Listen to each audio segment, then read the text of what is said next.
Physics 2 circuits. The purpose of this lab is to use an online model to observe the behavior of different circuits and how resistance, voltage, current, and capacitance impact the circuit's behavior. The fundamental physics concepts behind this lab are conservation of energy and charge, which allow us to use the node rule, which is the current in equals the current out, and the loop rule, which is the sum of all the potential differences in a closed loop is equal to 0 for steady state circuits. Then the linearized model shown to the left, which is ln of delta V equals ln of delta V naught minus T over RC, will be used to calculate the RC of a non-steady state model and find the time dependence of voltage on a dissipating capacitor. Ultimately, I found that in the steady state circuits, modeled results exactly mirrored experimental expected results, and for the RC circuit, after plotting on Excel, the time constant was 5.99 seconds compared to the expected value of 6 seconds. Some assumptions that need to be made are that the resistance of any wires or emitters are negligible, and the EMF of the battery is equal to the change in voltage of the capacitor plus the voltage of the resistors. For this lab, this system is going to be the circuit and the surroundings are everything else in the simulation. And the initial condition of a simple series of a circuit of two 1.5 volt batteries, 2 resistors, and 2 ammeters. We choose to use this model because online models allow for the circuit to be modeled easily and accessibly. And to set up this experiment, first, the FET software has to be downloaded. Then follow the steps outlined in the lab instructions to create both the steady state and RC circuits. Then collect the data for the RC circuit on Excel or other similar platforms to find the time constant. The first thing we are modeling is a simple circuit.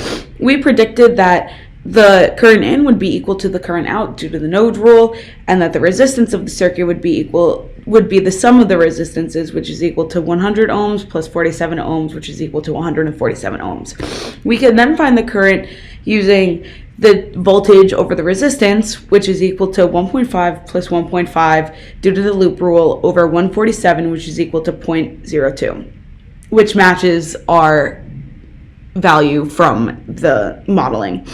If an ammeter is replaced by a voltmeter, the circuit becomes open and thus the current flow around the circuit is now 0.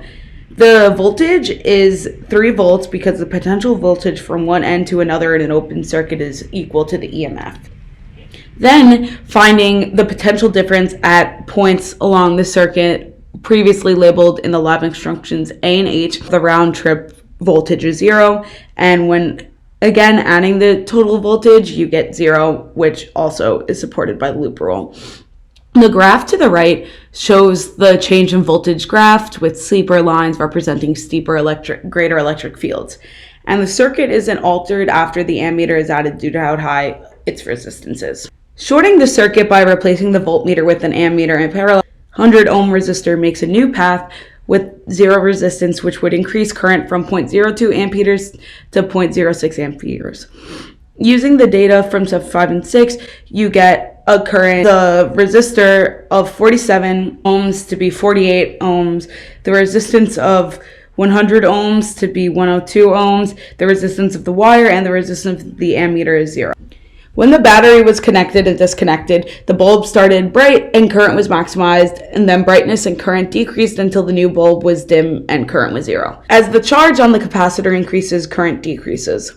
Charge time and discharge time for a 10 ohm bulb and a 20 ohm bulb were recorded, and the results match this description as it took longer for the 20 ohm to charge and recharge than the 10 ohm. Using a 9 volt battery with a 200 F capacitor and 300 ohm light bulb, the calculated RC, which is equal to resistance times capacitance, was 6 seconds, and the observed RC from the model, which was found using Excel and generating a linear plot between time and ln of delta V over delta V naught, where the slope is negative reciprocal of the RC value.